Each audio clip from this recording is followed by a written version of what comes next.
warahmatullahi wabarakatuh. Waalaikumsalam warahmatullahi wabarakatuh. Terima kasih yang sebesar-besarnya atas kehadiran Bapak Ibu di acara hari ini. Hari ini saya akan mencoba untuk memberikan sedikit pengetahuan yang saya dapat.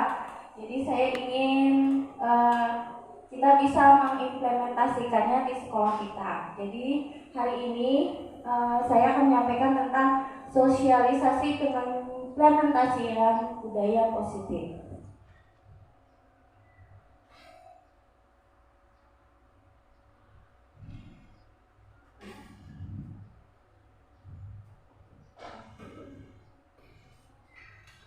Yang pertama adalah pengertian dari budaya positif. Budaya positif merupakan perwujudan dari nilai-nilai atau keyakinan universal yang diterapkan di sekolah kita. Budaya positif diawali dengan paradigma perubahan tentang teori kontrol. Jadi budaya positif itu biasanya adalah kebiasaan-kebiasaan yang sering kita lakukan di sekolah. Mungkin kita sudah melakukan tapi kita tidak tahu itu sudah termasuk dalam budaya positif. Nah, tujuan dari budaya positif. Tujuannya adalah kita menanamkan motivasi kepada murid-murid, yaitu untuk menjadi orang yang mereka inginkan dan menghargai diri sendiri dengan nilai-nilai yang mereka percayai. Ketika murid-murid kita memiliki motivasi dari diri sendiri, mereka telah memiliki motivasi intrinsik yang berdampak jangka panjang. Motivasi yang tidak akan terpengaruh pada adanya hukuman atau hadiah. Mereka akan tetap berperilaku baik dan berlandaskan nilai-nilai kebajikan karena mereka ingin menjadi orang yang menjunjung tinggi nilai-nilai yang mereka hargai. Jadi maksudnya di sini budaya positif itu mereka mempunyai motivasi dari diri mereka sendiri.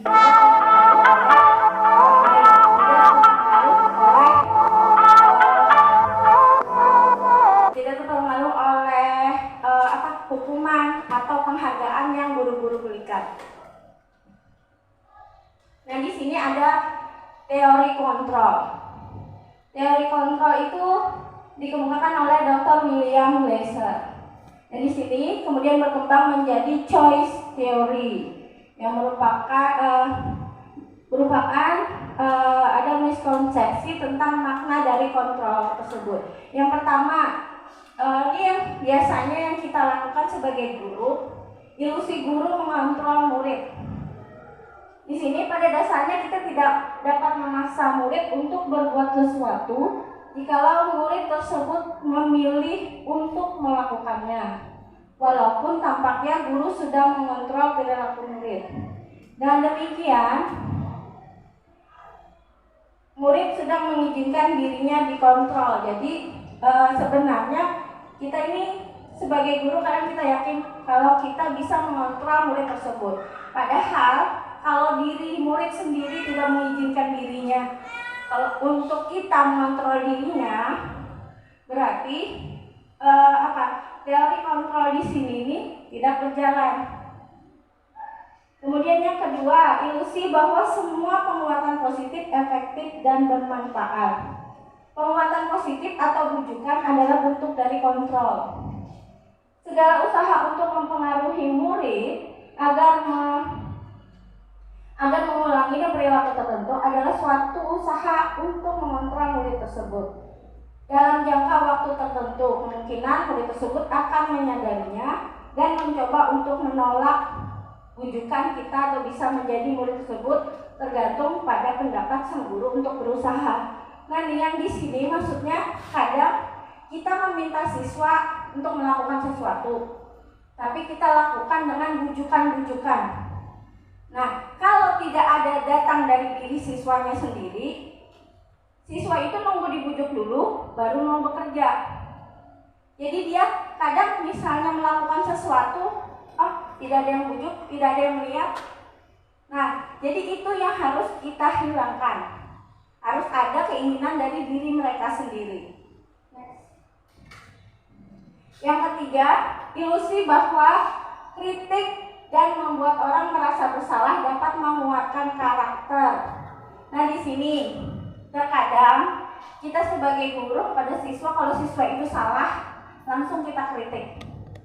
Ya, nah sekarang kalau kita pikir dengan kita kritik itu bisa membangun karakter mereka, bisa memperbaiki kesalahan mereka. Tapi kita nggak tahu apa yang mereka rasakan setelah kita kritik. Mungkin ada rasa malu, rasa sesal. Nah, yang itu yang belum terpikirkan oleh kita. Karena kita yakin dengan kita mengkritik, oh kita tujuannya mulia, mau siswa itu berubah jadi lebih baik. Jadi kita bisa biasanya menggunakan kritik. Ya, yang berikutnya ada ilusi bahwa orang dewasa memiliki hak untuk memaksa. Nah, ini sering juga kita lakukan karena kita merasa lebih tua, kita merasa sebagai guru. Kadang kita menggunakan hak kita untuk memaksa tadilah supaya mereka melakukan sesuatu. Di sini, padahal kita pun kadang menyadari bahwa perilaku kita untuk memaksa itu kadang tidak efektif untuk jangka waktu yang panjang. Mungkin untuk sekali mereka mungkin nuruti, tapi berikutnya mungkin mereka akan menghindar. Nih, kalau ketemu ibu yang ini atau guru yang ini, aku pasti dipaksa untuk melakukan ini. Nah, itu yang perlu kita hilangkan. Oke, next. Kemudian di sini ada Stephen R. Covey mengatakan bahwa bila kita ingin membuat kemajuan secara perlahan, sedikit-sedikit, ubahlah sikap dan perilaku Anda. Namun, bila kita ingin memperbaiki cara utama kita, maka kita perlu mengubah kerangka acuan kita. Ubahlah bagaimana Anda melihat dunia, bagaimana Anda berpikir tentang manusia. Ubahlah paradigma Anda, skema pemahaman dan penjelasan aspek-aspek tertentu tentang realitas. Jadi perubahan itu dimulai dari diri kita dulu. Kita mau mengubah siswa menjadi lebih baik, kita harus mengubah diri kita dulu. Bagaimana menjadi contoh yang baik untuk siswa. Nah, di sini ada sedikit penjelasan tentang stimulus respon dan teori kontrol.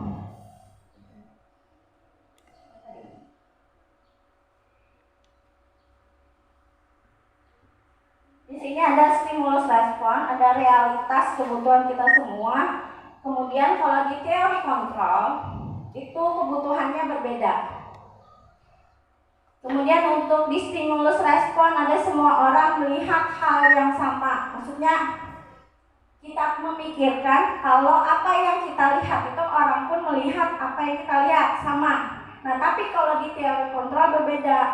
Setiap orang itu memiliki pandangan tersendiri, gambaran tersendiri apa yang dari mereka lihat. Kemudian yang ketiga, dalam stimulus respon kita mencoba mengubah orang agar berpandangan dengan kita. Kemudian, nah di sini bedanya di stimulus respon lah, kita mencoba mengubah orang untuk berpandangan sama dengan kita. Ada gini, guru minta siswa itu seperti yang apa yang kita katakan, seperti apa yang kita minta. Nah, tapi di teori kontrol pandangan orang lain itu berbeda dan kita harus bisa mencoba untuk memahaminya. Kemudian orang lain bisa mengontrol saya, itu untuk stimulus. Nah, di teori kontrol hanya diri kita yang bisa mengontrol diri kita sendiri. Sama tadi, kalau kita meminta siswa untuk melakukan sesuatu, kalau siswa itu tidak mengizinkan dirinya untuk menuruti kita, dia pasti mengelak dan pasti melawan atau tidak peduli dengan apa yang kita sampaikan. Jadi kalau siswa menuruti kita, berarti dia memang mengizinkan dirinya untuk menuruti apa kata kita. Kemudian pemaksaan ada saat rujukan gagal. Gini, biasanya sebagai guru kita ini meminta siswa melakukan sesuatu atau mengerjakan sesuatu. Pertama, kita beri rujukan. Kalau bujukan kita gagal, biasanya kita pindah ke pemaksaan. Maksudnya dengan sedikit ada yang kita kasih reward kah, atau kita kasih kalau kamu tidak mengerjakan kamu akan seperti ini. Itu termasuk pemaksaan. Nah, kalau di teori kontrol kita harus mendengarkan apa kata mereka dulu. Kita harus berkolaborasi. Pikirkan dulu pendapat mereka, minta dulu pendapat mereka, baru kita bisa menjalankan sesuatu. Misalnya kita menyuruh mereka melakukan sesuatu, tanya dulu mereka maunya bagaimana, caranya bagaimana. Kebiasaan kita sebagai guru, kita langsung, oh kalian harus melakukan ini, kalian harus hadir di sini. Itu termasuk pemaksaan kan? Nah jadi kita bikin kalimatnya berbeda. Oh kalian besok harus hadir di sini, tapi kalian caranya terserah kalian mau bagaimana. Maksudnya ada ngasih pendapat. Berbagai macam pendapat siswa itu harus didengarkan dulu, tapi tujuan akhirnya apa yang kita mau sebagai guru bisa dicapai. Oke, yang terakhir ada model berpikir menang dan kalah. Tapi saya rasa kita sebagai guru jarang menggunakan kalau kita bisa mengatur siswa kita menang. Siswa yang tidak nurut dengan kita berarti guru kalah. Kita tidak pernah berpikir seperti itu lah. Nah jadi itu sudah bisa kita lewati. Kalau di teori kontrol mereka lebih menekankan menang dan kalah. Tapi menurut saya yang terakhir ini kita sudah bisa mengatasinya tanpa perlu memikirkan siapa yang menang, siapa yang kalah.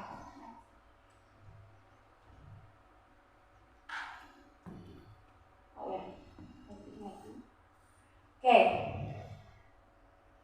Bagaimana seseorang bisa berubah dari paradigma stimulus respon kepada pendekatan teori kontrol? Sudah tadi ya. Ini ngomong tadi. Oke. Nah, selanjutnya kita lanjutkan dengan makna kata disiplin. Di sini disiplin dalam budaya kita dimaknai menjadi sesuatu yang dilakukan seseorang pada orang lain untuk mendapatkan kepatuhan. Kita cenderung menghubungkan kata disiplin dengan ketidaknyamanan. Maksudnya di kalimat disiplin berarti orang yang kita tuju harus taat, harus melakukan. Itulah yang namanya disiplin, dan kita biasanya mengacu kepada peraturan disiplin. Kemudian di mana ada kemerdekaan, disitulah ada disiplin yang kuat. Sesungguhnya pun disiplin itu bersifat self-disiplin, yaitu kita sendiri yang mewajibkan kita dengan sekeras-kerasnya, tapi itu sama saja. Sebab jikalau kita tidak cakap melakukan self-disiplin, wajiblah penguasa lain mendisiplinkan kita, dan peraturan demikian itulah harus ada di dalam suasana yang merdeka berdasarkan pemikiran Ki Hajar Dewantara. Nah, maksudnya di sini apa? Berarti untuk menerapkan disiplin tadi harus dimulai dari diri kita sendiri, self disiplin dulu. Bagaimana kita bisa melaksanakan disiplin terhadap peraturan kalau kita tidak bisa mendisiplinkan dari diri sendiri? Itu pun terdapat sesuai dengan pemikiran Ki Hajar Dewantara. Adapun definisi kata merdeka, nah tadi kita kaitkan lagi dengan merdeka lah. Menurut Ki Hajar Dewantara, merdeka itu jarwanya noran mulai pasing pangreh, ngin uga kuat, kuasa aman diri priangga. Merdeka itu artinya tidak hanya terlepas dari perintah, akan tetapi juga cakap buat memerintah diri sendiri. Nah, sebenarnya agak berlawanan dengan kata disiplin tadilah, disiplin dan merdeka. Kalau disiplin tadi kan berarti menaati peraturan, sedangkan merdeka ini tadi lepas dari segala perintah, sama itu lepas dari peraturan. Makanya tadi ada kata self-disiplin, bagaimana kita menerapkan itu di diri kita sendiri dulu. Jadi tanpa diperintah pun segala peraturan yang dianggapnya baik dengan keyakinannya tadi, dia akan melakukannya. Kemudian, kata disiplin juga berasal dari akar kata yang sama dengan disiplin atau murid atau pengikut. Untuk menjadi seorang murid atau pengikut, seorang harus paham betul alasan mengapa mereka mengikuti suatu aliran atau ajaran tertentu, sehingga motivasi yang terbangun adalah motivasi intrinsik, bukan ekstrinsik. Nah, tadi motivasinya dari dalam diri, bukan dari luar. Motivasi dalam diri itu dari diri siswanya sendiri. Tadi yang termasuk di dalam self disiplin. Bukan karena orang lain, bukan karena melihat peraturan harus begini-begini, tapi dari dirinya sudah yakin, oh memang betul apa yang ada di peraturan. Jadi dia melaksanakannya. Jadi itu dari self disiplinnya. Nah, kemudian kita masuk ke nilai-nilai kebajikan. Nilai-nilai kebajikan adalah sifat positif manusia yang merupakan tujuan mulia yang ingin dicapai setiap individu. Seperti yang telah dikemukakan oleh Dr. William Glasser pada teori kontrol. Jadi di teori kontrol tadi ada tujuannya adalah mencapai nilai-nilai kebajikan. Dr. William Glasser tadi mengatakan bahwa setiap perbuatan memiliki suatu tujuan, dan selanjutnya Diane Gossen mengemukakan bahwa dengan mengaitkan nilai-nilai kebajikan yang diyakini seseorang, maka motivasi intrinsiknya akan terbangun sehingga menggerakkan motivasi dari dalam untuk mencapai tujuan mulia yang diinginkan. Nah, sebenarnya dari awal tadi kan dijelaskan bahwa harus dari dirinya sendiri, dimulai dari dirinya yang mengizinkan untuk dikontrol, dirinya yang memulai dengan disiplin, agar tidak perlu mengharapkan maksudnya tadi motivasi dari luar. Motivasi dari luar tadi apa saja? Seperti bujukan, reward, hukuman, untuk membuat dia melakukan atau tidak melakukan sesuatu. Nah, di sini ada banyak nilai kebajikan yang digunakan, yang sudah kita di sini ada beberapa 6 organisasi yang diakui nilai kebajikannya. Nilai kebajikan yang pertama tadi yang harus kita tanamkan adalah profil pelajar Pancasila. Yang pertama tadi beriman, bertakwa kepada Tuhan Yang Maha Esa, dan berakhlak mulia. Kemudian mandiri, bernalar kritis, berkebinekaan global, bergotong royong, dan kreatif. Itu sudah berupa nilai-nilai kebajikan. Dan itu sudah maksudnya kita yakin siswa kita sudah memilikinya.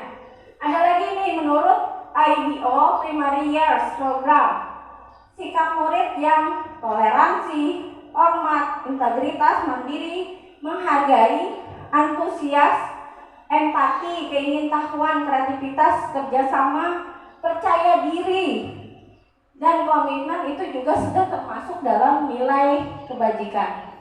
Kemudian menurut 9 pilar karakter Indonesian Heritage Foundation, cinta Tuhan dan segenap ciptaannya. Walaupun kita tidak bisa menunjukkan, tapi kita bisa merasakan, itu sudah masuk ke nilai kebajikan. Kemandirian dan tanggung jawab, kejujuran, diplomatis, hormat dan santun, dermawan, suka menolong dan gotong royong, percaya diri, kreatif dan pekerja keras, kepemimpinan dan keadilan, baik, rendah hati, toleransi, kedamaian dan kesatuan juga termasuk dalam nilai kebajikan. Nah, ini lagi 3-nya lagi. Ada keterampilan hidup. Nah, orang yang dapat dipercaya, lurus hati, pendengar yang aktif, tidak merendahkan orang lain, kemudian memberikan yang terbaik dari diri, juga termasuk nilai kebajikan. Kemudian di sini dalam petunjuk hidup ada peduli, penalaran, bekerja sama, keberanian, keingintahuan, usaha, keluasan dan fleksibilitas, berorganisasi, kesabaran, keteguhan hati, kehormatan, memiliki rasa humor, berinisiatif, kemudian integritas, pemecahan masalah, sumber pengetahuan, tanggung jawab, dan persahabatan, termasuk nilai kebajikan. Jadi dari 6, dan ini ada yang terakhir lagi, the 7 essential virtues building moral intelligence.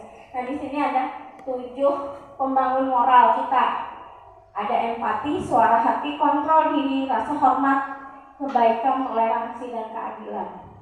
Nah, sebenarnya dari 6 institusi tadi yang menyatakan yang diakui di Indonesia nilai-nilai kebajikannya tadi semuanya hampir sama, rata-rata hampir sama. Ada toleransi, tanggung jawab, empati, sebenarnya sama. Dan saya yakin siswa kita di sini rata-rata sudah memiliki nilai-nilai kebajikan. Oke, nah ada 3 motivasi perilaku manusia.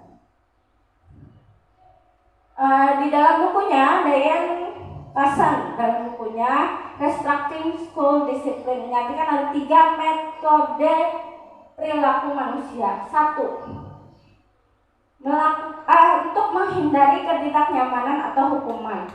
Jadi seorang itu, siswa itu berperilaku, kadang dia ada ya tadi dorongan dari luar, menghindari ketidaknyamanan atau hukuman, takut dihukum, jadi dia tidak melakukan sesuatu. Yang kedua, untuk mendapatkan imbalan atau penghargaan dari orang lain. Jadi dia melakukan sesuatu, melakukan kegiatan karena mengharapkan imbalan atau penghargaan. Jadi misalnya gini, guru memberi tugas, kalau misalnya kamu dapat 10 atau kamu mengumpul tepat waktu, kamu akan saya kasih permen atau kamu akan saya kasih nilai plus. Nah itu kan sama imbalan atau reward. Jadi nanti si siswa, kalau gurunya beda, yang ibu itu dapat reward, ibu yang ini kan dapat reward.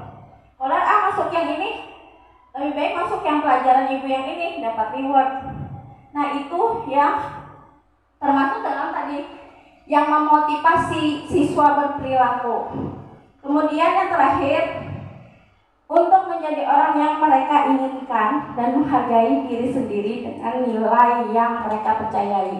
Nah ini yang paling cocok yang harus kita tanamkan ke siswa. Mereka melakukan sesuatu itu karena ingin menghargai dirinya sendiri, melakukan disiplin positif karena motivasi dari dirinya sendiri, bukan kayak pertama tadi takut karena hukuman, kemudian yang seperti yang kedua karena dapat reward atau penghargaan. Jadi yang kita harus tanamkan bagaimana siswa itu mau melakukan sesuatu karena keinginan dari dirinya sendiri. Nah di sini yang sedikit ingin disampaikan ada hukuman, konsekuensi, dan restitusi. Yang pertama tulisannya. Oke, gini dijelaskan hukuman. Biasanya hukuman ini sifatnya berupa hukuman. Nah, hukuman ini bisa merugikan orang yang kita hukum. Misalnya disuruh keliling lapangan 30 kali, merugikannya di mana? Yang dihukum mungkin kelelahan atau tidak bisa napas lagi. Terus kalau kita menggunakan kata-kata kasar, si siswa mungkin merasa sakit hati. Kemudian untuk konsekuensi ini biasanya sesuatu yang sudah kita sepakati. Biasanya nih kita kan ada kalau terlambat harus denda dan poin segini. Itu kan sesuatu yang disepakati. Itu bisa masuk ke konsekuensi. Jadi tahapan yang paling rendah tadi hukuman, kemudian konsekuensi. Nah, yang terakhir adalah restitusi. Restitusi ini sebenarnya kita mungkin para guru sudah mulai melakukan. Restitusi ini bagaimana membuat siswa menyadari bahwa apa yang dia lakukan salah. Kita tidak perlu mengeluarkan kata-kata kasar atau kita tidak perlu mengeluarkan kamu dapat poin segini. Kita yang mengucapkan tidak. Tapi di restitusi ini siswanya sendiri yang menyadari. Misalkan dia melanggar peraturan atau data saat upacara dia tidak menggunakan jasa alma mater. Tapi karena sadar dirinya dia salah, dia nulis sendiri poinku 5. Dendanya segini. Nah itu tanpa kita atau guru yang mengucapkan kata-kata. Kalau kita mengucapkan kata-kata, kamu ini melanggar peraturan yang sudah kita sepakati, itu sudah masuk ke konsekuensi. Itu bedanya tadi lah, konsekuensi, hukuman, dan restitusi. Tapi kalau restitusi, itu siswanya menyadari bahwa dirinya salah. Tanpa perlu guru ini mengingatkan kamu salah, dia sudah mengakui dirinya salah.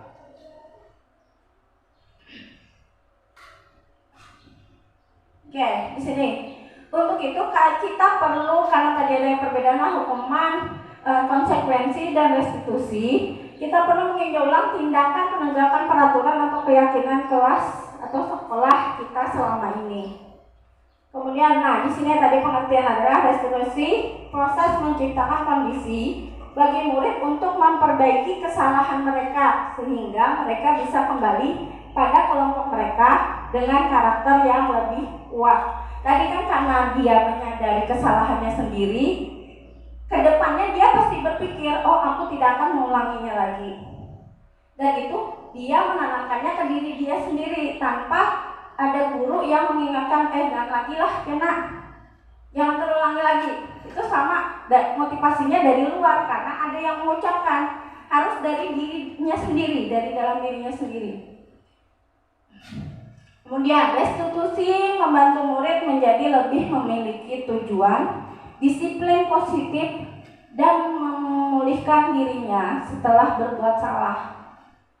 Penekanannya bukanlah pada bagaimana berperilaku untuk menyenangkan orang lain atau menghindari ketidaknyamanan, namun tujuannya adalah menjadi orang yang menghargai nilai-nilai kebajikan mereka yang dipercayai. Nah, jadi di sini restitusi tadi, mereka melakukan sesuatu atau menyadari kesalahan mereka itu tadi bukan karena takut dapat hukuman, tapi bukan karena untuk menyenangkan guru tertentu, tapi mereka sadar kalau yang mereka itu lakukan itu salah, jadi jangan diulangi lagi. Nah, gitu. Kemudian, di sini keyakinan kelas. Nah, ini tadi yang keyakinan kelas ini sudah saya coba implementasikan di kelas 10 dan kelas 11. Kami membuat keyakinan kelas. Jadi di sini pembentukan keyakinan kelas atau sekolah bersifat lebih abstrak daripada peraturan yang lebih rinci dan lebih konkret. Keyakinan kelas berupa pernyataan-pernyataan universal. Kemudian keyakinan kelas senantiasa dibuat dalam bentuk positif. Jadi kalau keyakinan kelas itu jangan membuat kalimatnya dalam bentuk negatif, harus dalam positif. Tapi walaupun maksudnya untuk melarang siswa melakukan sesuatu. Kemudian keyakinan kelas hendaknya tidak terlalu banyak sehingga mudah diingat dan dipahami oleh semua warga kelas. Keyakinan kelas sebaiknya sesuatu yang dapat diterapkan di lingkungan tersebut. Kemudian semua warga kelas hendaknya ikut berkontribusi dalam perbuatan keyakinan kelas lewat kegiatan curah pendapat, kemudian bersedia meninjau kembali keyakinan kelas dari waktu ke waktu. Nah, ini ada contoh keyakinan kelas yang kami buat di kelas 11. Jadi yang di sini semua berdasarkan pendapat siswa. Jadi peraturan kita sudah punya peraturan kita. Nah, sekarang kadang peraturan tadi kan sifatnya lebih strict, lebih kuat. Nah, sekarang kita bikin keyakinan kelas yang mereka sendiri mau di kelas itu seperti apa. Itu jadi yang kita gunakan adalah pendapat dari siswa. Bukan kita yang menentukan keyakinan kelas, tapi tujuannya adalah untuk kebaikan sekolah kita atau untuk kemajuan sekolah kita. Yang pertama tadi, rasa aman adalah hak setiap orang. Di dalam sekolah kan itu wajib kita membuat siswa kita merasa aman, bukan ketakutan, kecemasan, tidak bisa. Jadi sekolah itu harus merasa aman, dan itu dari siswanya sendiri yang harus merasakan aman. Kemudian tertib saat belajar mengajar. Nah, ini kemarin banyak siswa itu Bu, ada yang tidur di kelas, dilarang tidur di kelas, dilarang mendengarkan lagu, dilarang macam-macam nih kan anak. Jadi kita rangkum semua ya. Kita jadikan satu. Jadi kita karena tidak boleh ada kata negatif tadi yang kata dilarang, jadi kita harus gunakan kata lain. Tertib saat belajar mengajar. Berarti kalau tertib tidak boleh tidur, tidak boleh lihat tadi kan. Nah itu mereka sendiri yang mengutarakan.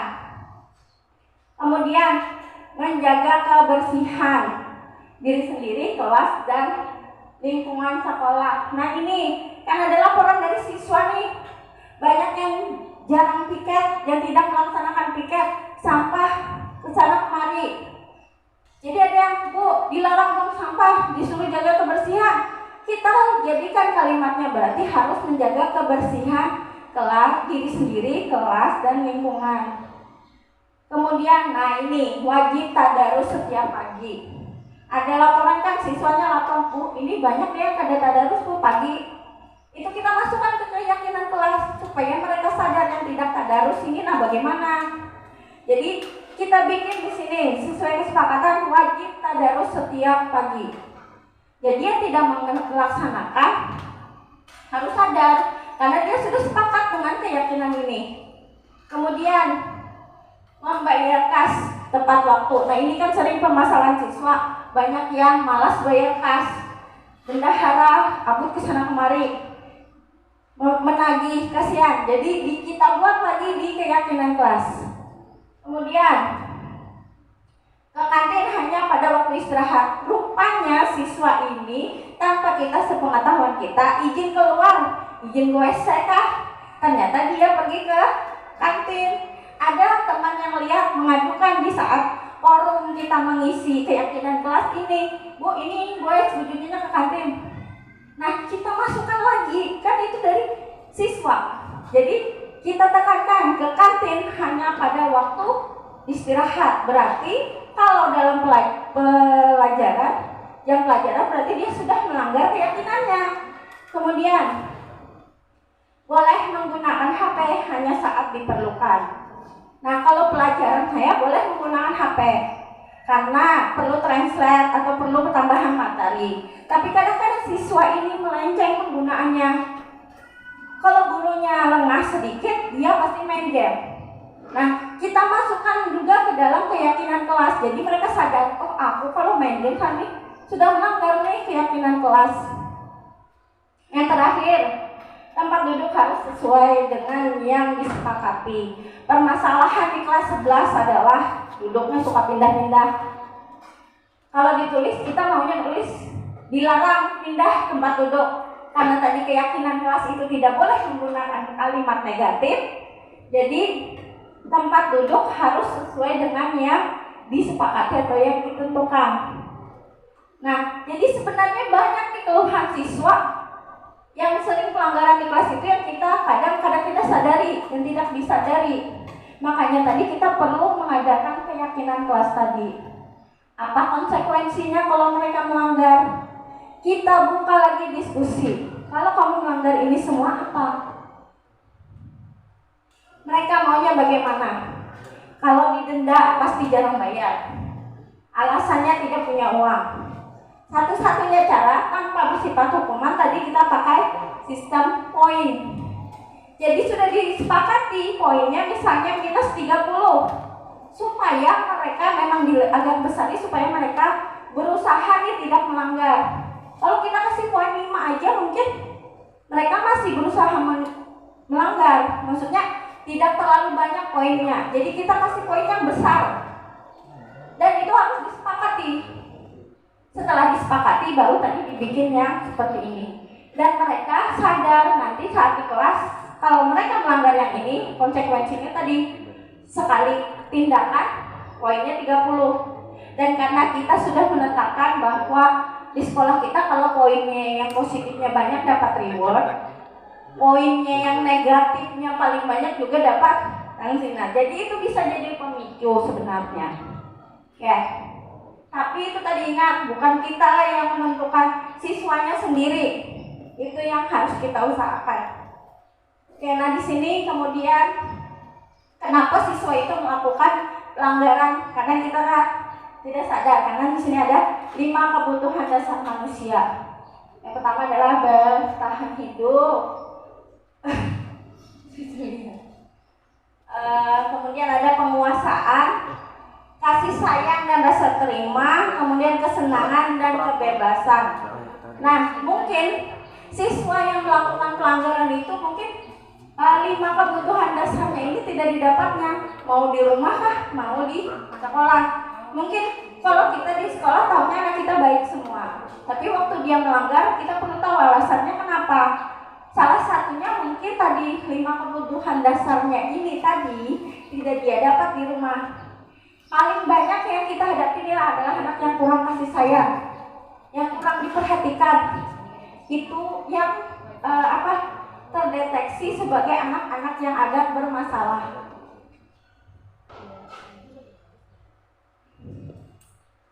Nah, tadi sudah disebutkan tadi ada 3 posisi yang teori kita menguasai siswa. Nah, sekarang ini ada 5 posisi kontrol kita sebagai guru.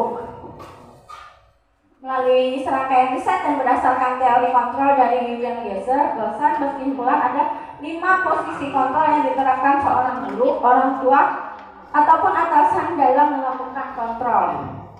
Nah, tolong diperhatikan di sini ada di posisi kita sebagai guru. Yang pertama, kadang kita bisa bertindak sebagai penghukum.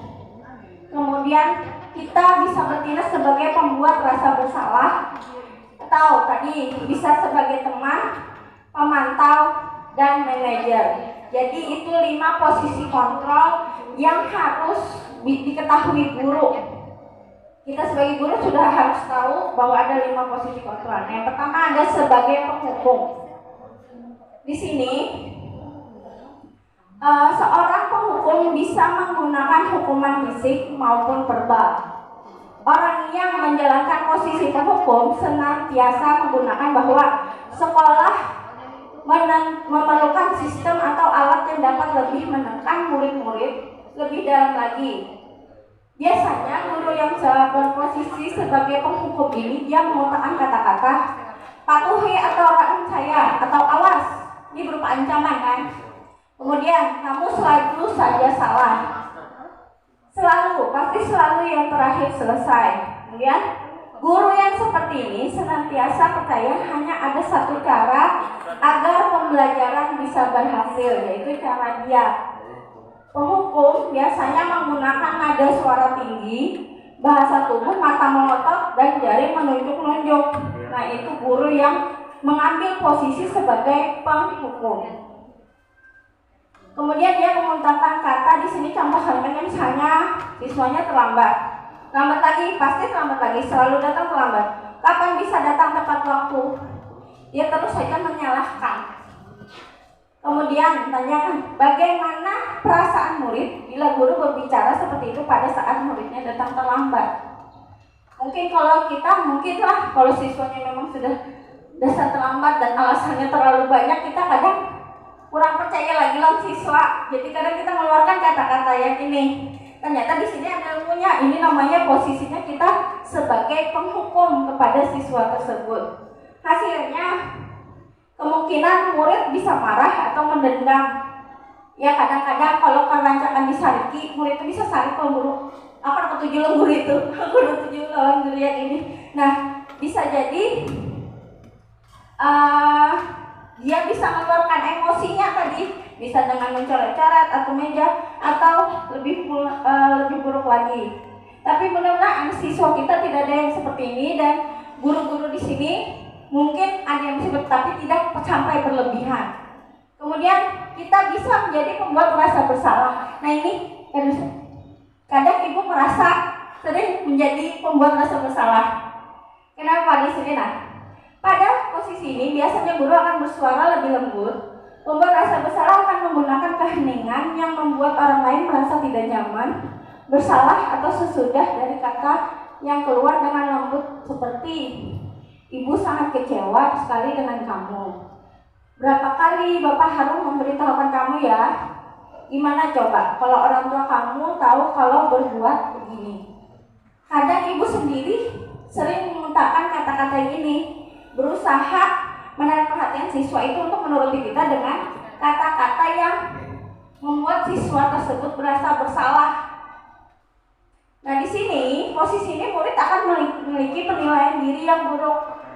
Siswa akan merasa dirinya buruk.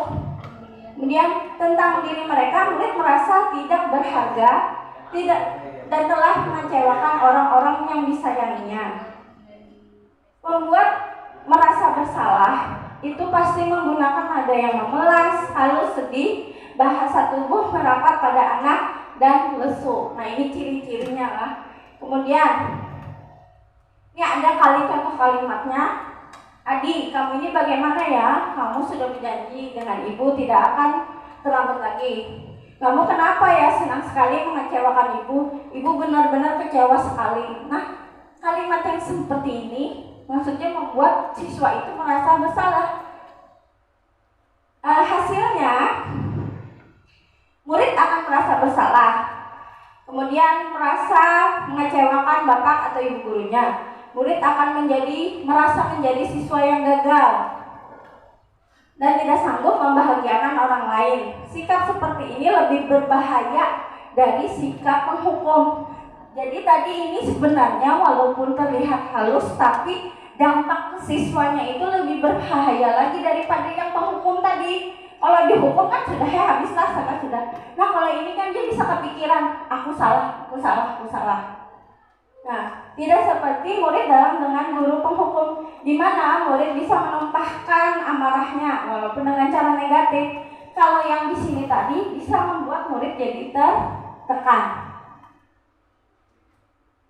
Nah, kemudian ada posisi lagi di mana kita harus berlaku sebagai teman.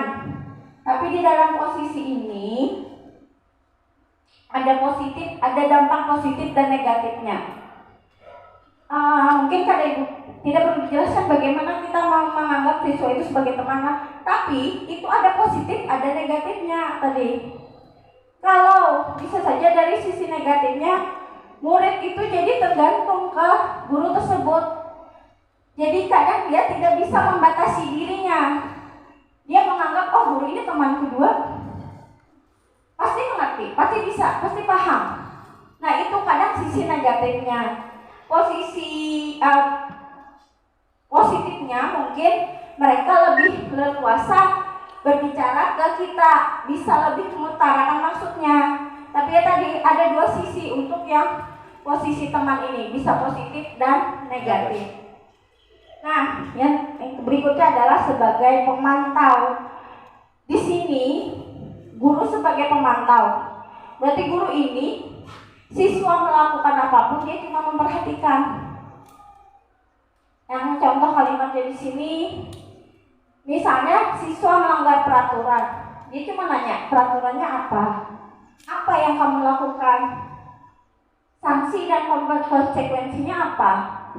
Dia cuma bertanya seperti itu, tapi tidak menyuruh siswanya untuk bergerak. Misalnya, ini sadar dengan kesalahan, kamu harus apa? Maksudnya lanjutnya ada tindakan kan? Tapi kalau guru sebagai pemantau di sini dia cuma diam, cuma melihat mau siswanya sebagai apa, atau dengan bertanya sedikit seperti ini. Nah, di sini hasilnya murid memahami konsekuensi yang harus dijalankan karena telah melanggar salah satu peraturan. Guru tidak menunjukkan suatu emosi yang berlebihan menjadi marah atau membuat merasa bersalah. Murid tetap dibuat tidak nyaman dengan harus tinggal di kelas pada waktu jam istirahat atau mengerjakan tugas. Nah, di sini dia cuma nanya, kamu salahnya apa? Peraturannya bagaimana? Itu siswa yang jawab. Jadi, tapi dia tidak menekankan bahwa kamu harus seperti ini, harus seperti itu. Tidak. Nah, itu fungsinya dia cuma sebagai pemantau. Nah, yang terakhir adalah manajer. Kalau sebagai manajer, posisi di mana guru berbuat sesuatu bersama dengan murid. Di sini, mempersilahkan murid mempertanggungjawabkan perilakunya, mendukung murid agar dapat menemukan solusi atas permasalahannya sendiri. Seorang manajer telah memiliki keterampilan di posisi teman maupun pemantau. Dengan demikian bisa jadi di waktu tertentu kembali kepada kedua posisi tersebut. Namun bila kita menginginkan murid-murid bisa menjadi manusia yang merdeka, mandiri, bertanggung jawab, maka kita perlu mengacu kepada restitusi yang dijadikan murid kita sebagai manajer bagi dirinya sendiri. Jadi di posisi manajer, murid diajak untuk menganalisis kebutuhan dirinya maupun kebutuhan orang lain. Nah di posisi manajer ini gini, misalkan siswa melakukan kesalahan, kita ajak berbicara. Apa yang sudah kamu lakukan? Kita harus tahu alasannya. Kenapa kamu melakukan itu? Salah kamu apa? Sudah disebutkan siswanya salah, konsekuensinya apa? Bagaimana kamu menyelesaikan masalah? Seperti ini, siswanya menjawab. Kemudian ditanya lagi, selanjutnya kamu mau bagaimana? Apa yang akan kamu lakukan? Dia menuntun, membuat siswanya mengakui kesalahannya, menyadari konsekuensinya apa, kemudian menuntun siswa untuk melakukan apa yang sudah diucapkannya tadi. Kemudian bisa ditanya lagi untuk menambah percaya diri atau kemampuan siswa, menambah nilai positifnya, ditanya lagi. Kalau kamu berbuat baik atau kalau kamu melakukan apa yang kamu lakukan, kamu jadi orang yang seperti apa? Nah, di situ yang perbedaannya di sinilah. Jadi kalau di manajer ini kita tidak hanya menanyai siswa itu salahnya kenapa, pasti ada alasan kan? Bila seseorang melakukan sesuatu itu pasti ada alasan. Nah, ditanyai alasannya. Tapi walaupun kita kadang sering dibodohi siswa dengan alasan yang dibikin-bikin, tapi kita tetap dituntut menuntun siswa. Kalau dia salah, konsekuensinya apa? Maukah kamu melakukan konsekuensinya? Maksudnya harus kita tuntut siswanya nih, kalau salah misalnya harus ini, dan dia melakukan ini.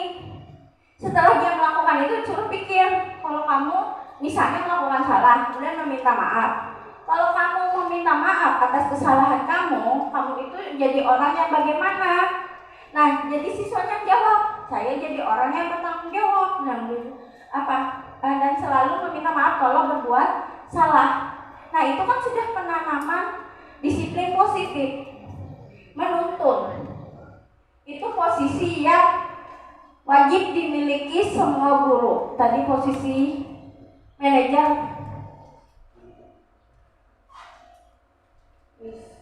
Nah, di posisi manajer ini tadi kita menjalankan yang namanya segitiga restitusi.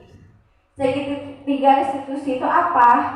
Restitusi tadi kan kita menumbuhkan disiplin positif siswa untuk menyadari kesalahannya, mengatur dirinya sendiri, mendisiplinkan dirinya sendiri. Nah, di sini ini sebenarnya kita sudah lakukan sebagai guru, sudah kita lakukan, tapi kita tidak tahu bahwa itu adalah segitiga restitusi. Yang pertama adalah menstabilkan identitas siswa. Menstabilkan identitas siswa. Kemudian yang kedua, validasi tindakan yang salah, menanyakan keyakinan. Nah, ini yang menstabilkan identitas siswa. Ini kita tanya dulu, misalnya dia tadi terlambat. Kamu terlambat kenapa? Misalnya seperti itu. Atau oh ya, semua orang bisa, tidak ada manusia yang sempurna, semuanya salah, pernah salah, sudah pernah melakukan kesalahan, tapi pasti ada alasan kan kamu melakukan ini. Nah, itu maksudnya menstabilkan identitas siswa. Kemudian yang kedua, validasi tindakan yang salah. Apa yang kamu lakukan? Misalnya tadi saya lupa membawa jas alma mater. Benar atau tidak tindakan kamu? Nah, kita tanya ke siswanya, salah. Pasti dia jawabnya pasti salah karena dia memang salah. Nah, jadi itu sama memvalidasi tindakannya bahwa dia itu salah. Misalkan lagi contohnya, ini ada siswa datang menggunakan sepatu putih sebentar. Padahal peraturan kita wajib menggunakan sepatu hitam. Kita tanya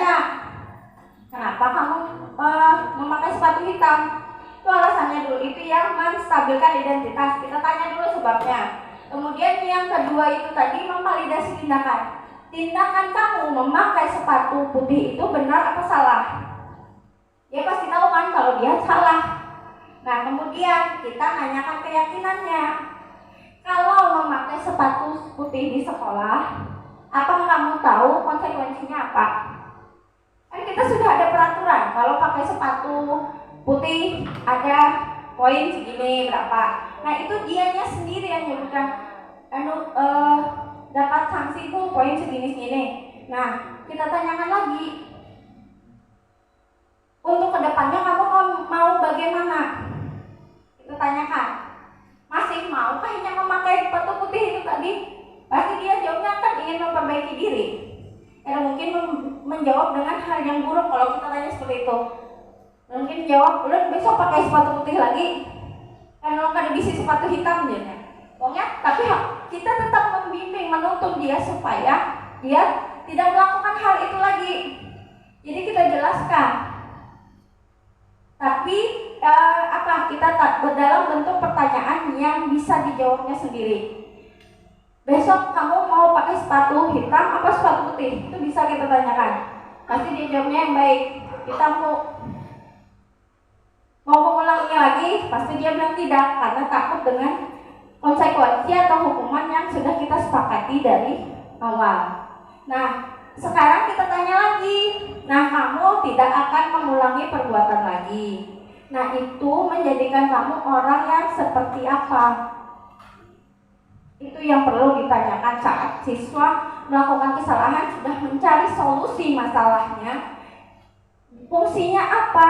Kita ingin meningkatkan kesadaran mereka, meningkatkan rasa percaya diri mereka bahwa dia bisa melakukan yang lebih baik lagi.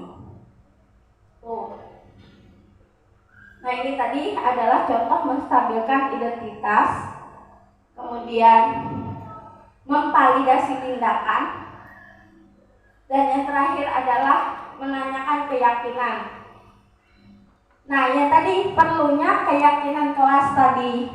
Jadi kalau seseorang melanggar yang kita buat sepakatan bersama, dia sudah tahu konsekuensinya apa. Nah, bedanya dengan peraturan sekolah apa? Peraturan sekolah itu memang sudah dibuat dari awal ya, yang harus sesuatu yang kita harus patuhi. Dan itu memang sudah ada aturannya atau dibuat dari kepala sekolah atau yang pemilik sekolah sudah membuat peraturan itu ada dari dulu. Nah, kalau keyakinan itu lebih ke kesepakatan bersama. Kalau dia berbuat salah, konsekuensinya seperti ini. Kalau dia melanggar, konsekuensinya seperti ini. Tanpa harus dipadahi atau dibimbing lagi, ini peraturannya seperti ini, kamu melanggar peraturan seperti ini, tidak perlu lagi. Nah, mudah-mudahan keyakinan kelas yang sudah saya terapkan di kelas 10 dan 11 itu berjalan dengan lancar. Oke, nah di sini terakhir adalah kesimpulannya. Tujuan dari budaya positif adalah kita menanamkan motivasi pada murid-murid kita, yaitu untuk menjadi orang yang mereka inginkan dan menghargai diri sendiri dengan nilai-nilai yang mereka percayai. Jadi di sini budaya positif itu apa tadi? Keinginan siswa melakukan sesuatu yang lebih baik atau melakukan sesuatu tapi dari dirinya, bukan dari keinginan orang lain. Maksudnya motivasi itu muncul dari dirinya sendiri. Nah, itulah tugas kita, maksudnya sebagai guru bagaimana menumbuhkan dia itu tadi tanpa kita suruh atau tanpa ada reward, dia mau melakukan kegiatan tersebut. Jangan siswa itu mau mengerjakan sesuatu, oh dan ibu ini dapat hadiah, oh dan bapak ini dapat pujian. Jadi kita harus bisa bagaimana memunculkan, kalau aku melakukan ini, aku menjadi orang yang lebih baik. Itu yang paling penting kita tanamkan. Oke, di sini terakhir, disiplin tanpa kata positif di belakangnya sesungguhnya sudah merupakan identitas sukses dan hukuman merupakan identitas gagal. Disiplin yang sudah bermakna positif terbagi dua, yaitu disiplin dalam bentuk konsekuensi dan disiplin bentuk restitusi. Nah, disinilah mungkin paradigma yang hukuman ini kita masih belum bisa melepas, dan itu yang selalu saat Zoom meeting dengan dosen itu yang selalu dipermasalahkan karena kita belum bisa lepas dari yang namanya hukuman. Kadang siswa ini masih belum bisa kita gunakan yang tadi segitiga restitusi dan macam-macam. Siswa ini masih ngeyel, masih tetap mengulangi, sehingga kita mengambil keputusan akhir ya tadi dengan memberikan hukuman. Nah, yang itu yang semoga kita bisa coba perlahan-lahan ubah. Saya mengumpulkan kalau sistem hukuman itu masih belum bisa dihilangkan, karena itu tadi sudah merupakan budaya, kan sesuatu yang membuat seseorang takut itu pasti tidak akan dilakukan. Nah, itu saja. Jadi semoga untuk kedepannya ada tambahan ilmu buat rekan-rekan guru atau rekan sejawat, agar bisa lebih kita sama-sama bagaimana memajukan siswa kita, lebih bisa bagaimana menangani siswa kita, walaupun kita sama-sama termasuk saya masih banyak kekurangan dan masih banyak belajar. Jadi terima kasih atas perhatiannya hari ini. Demikian pemaparan saya yang panjang lebar dan saya sendiri bingung. Oke, itu saja. Terima kasih atas perhatiannya. Wassalamualaikum warahmatullahi wabarakatuh.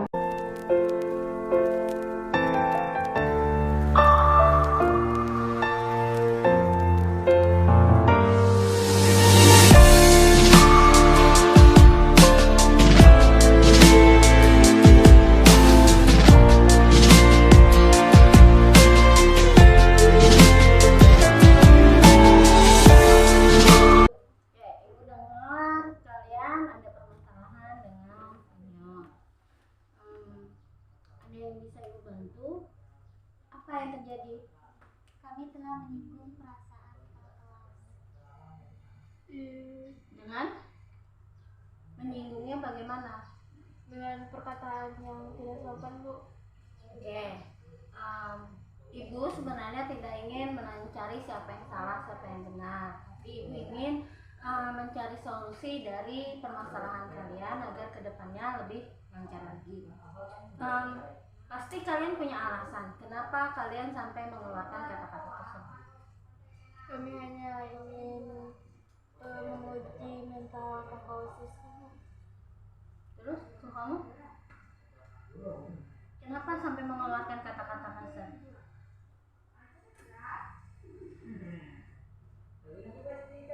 Apakah kakak kelas kalian pernah menyinggung perasaan kalian? Tidak. Nah, jadi kalian tadi sempat mengeluarkan kata-kata kasar kepada kakak kelas kalian. Apakah yang sudah kalian lakukan itu benar?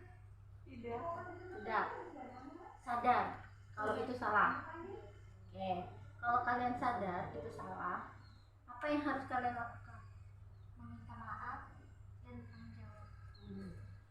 Kalau kalian ingin meminta maaf dan bertanggung jawab, berarti kalian orang yang seperti apa? Sikap kalian yang mau meminta maaf dan mau bertanggung jawab atas kesalahan kalian, itu termasuk membuat diri kalian itu seperti apa? Menjadikan kalian orang yang bagaimana? Lebih baik lagi dan sopan terhadap yang lebih tua. oke, nah jadi kan kalian kalau kalian meminta maaf dan mengakui kesalahan, berarti kalian berubah menjadi orang yang lebih baik lagi dan menghormati orang yang lebih tua. Jadi setelah ini, setelah berbicara dengan ibu, apa rencana kalian? Minta maaf ke kakak OSISnya. Oke, bagus sekali. Jadi setelah ini kalian langsung melakukan apa yang kalian rencanakan tadi, agar apa tadi? Kalian menjadi Lebih baik. orang yang lebih baik lagi. Ya, bagi ibu cukup di sini dulu. Terima kasih atas kehadiran mau ke sini mengungkapkan perasaan kalian. Assalamualaikum warahmatullahi wabarakatuh. Oke, selamat pagi Zahra. Apa kabar? Selamat pagi Bu, alhamdulillah baik. Ibu dengar tadi pagi di loket petugas piket ada masalah. Iya Bu, saya terlambat dan lupa membawa jas alma mater. Apa yang terjadi? Sebelum berangkat ke sekolah, saya mengantar adik saya dulu sampai masuk ke dalam kelas. Lalu? Lalu kelupaan memasukkan jas alma mater. Oke, menurut Ibu semua orang pasti pernah lupa akan sesuatu karena manusia kan tidak ada yang sempurna. Jadi setelah kejadian hari ini, apa kamu sadar dengan kesalahan kamu? Iya, saya sadar Bu, Oke, apa saja tadi kesalahan kamu? terlambat dan tidak membawa jas alma mater. Oke, kira-kira apakah ada jalan keluar dari permasalahan yang kamu lakukan hari ini? Saya akan bangun lebih awal lagi dan menyiapkannya dengan lebih Teliti lagi. teliti lagi. Ya, bagus. Nah sekarang kalau kamu berusaha memperbaiki diri seperti apa yang kamu ucapkan tadi dengan mempersiapkan lebih dini lagi peralatan kamu dan menyiapkan adik kamu pergi ke sekolahnya lebih awal lagi, kamu menjadi orang yang seperti apa? Yang lebih bertanggung jawab dan lebih disiplin. Bagus. Nah itu saja dari Ibu. Semoga kedepannya kamu bisa bertindak lebih baik lagi dan lebih disiplin lagi. Terima kasih sudah mau datang menemui Ibu. Wassalamualaikum warahmatullahi wabarakatuh.